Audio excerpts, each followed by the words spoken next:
કડી વિધાનસભા પેટા ચૂંટણીની જીતેલા ઉમેદવાર રાજેન્દ્ર ચાવડાએ જીતવા બદલ પીએમ, સીએમ અને ભાજપના કાર્યકરોનો આભાર માન્યો.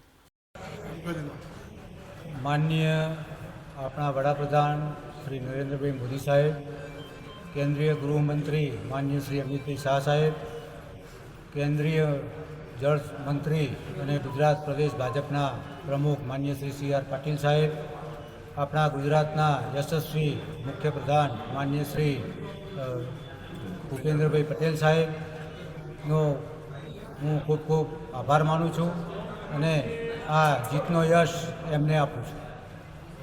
ગુજરાત પ્રદેશ ભાજપના સંગઠન મહામંત્રી માનનીય શ્રી રત્નાકરજી સાહેબ, માનનીય મહામંત્રી શ્રી રજનીભાઈ પટેલ સાહેબ, અમારા મહેસાણા જિલ્લાના પ્રભારી બેન માનનીય શ્રી વર્ષાબેન દોશી સાહેબ, માનનીય પ્રમુખ શ્રી અમારા જિલ્લાના શ્રી ગિરીશભાઈ રાજગોર સાહેબ તેમજ તમામ સંગઠનનો હું આ ભારતીય જનતા પક્ષની જે જીત થઈ તેને હું એમને ખૂબ ખૂબ અભિનંદન આપું છું અને એમના થકી જ આ ભવ્ય વિજય થયો છે તે બદલ હું તમામ કાર્યકર્તા ભાઈઓ બહેનો મિત્રોનો આભાર માનું છું.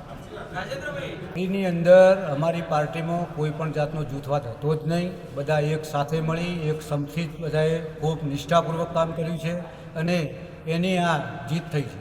આ કુંડાળમાં અને કડીમાં વોટિંગ ઓછું થવા પાછળના કારણો કયા જવાબદાર? કારણ કે આ બધા તમારા પોકેટ છે.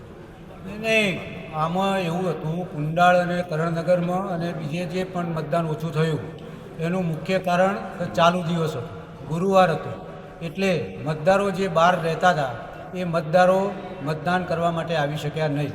ચાલુ દિવસના કારણે બાળકોને પણ સ્કૂલમાં જવાનું હોય, બીજું કોઈ પણ કામકાજ હોય એટલે એ લોકો આવી શક્યા નહીં. એનું મુખ્ય કારણ છે, બીજું કોઈ કારણ નથી. ગઈકાલે આ જ બાબતે ગ્રુપની સાથે વાત થઈ અને કીધું કે કોંગ્રેસના લોકોએ સરકારી તંત્ર ઉપર દબાણ લાવ્યું અને વોટિંગ ના થવા દીધું. સરકાર તો તમારી છે, કઈ રીતે દબાણ લાવી હતી? નહીં, કોંગ્રેસના કાર્યકર્તાઓ બૂથ ઉપર આવી અને તોફાન કરતા હતા, મારામારી કરવા જેવો માહોલ પણ ઊભો કર્યો હતો એમણે અને એમને બૂથ કેપ્ચરિંગ કરવું હતું, પરંતુ એ એમનાથી જોઈએ એવું થઈ શક્યું નથી.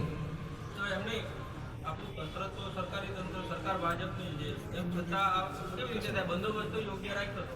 બંદોબસ્ત યોગ્ય હતો, બધું યોગ્ય હતું, પણ સરકાર ભાજપની હોય એટલે એનો કોઈ તંત્રનો દુરુપયોગ ના કરી શકે. કોઈ દુરુપયોગની વાત નહીં સાહેબ, જે નિષ્પક્ષ નિષ્પક્ષ જ થયું છે, બધું નિષ્પક્ષ થયું છે.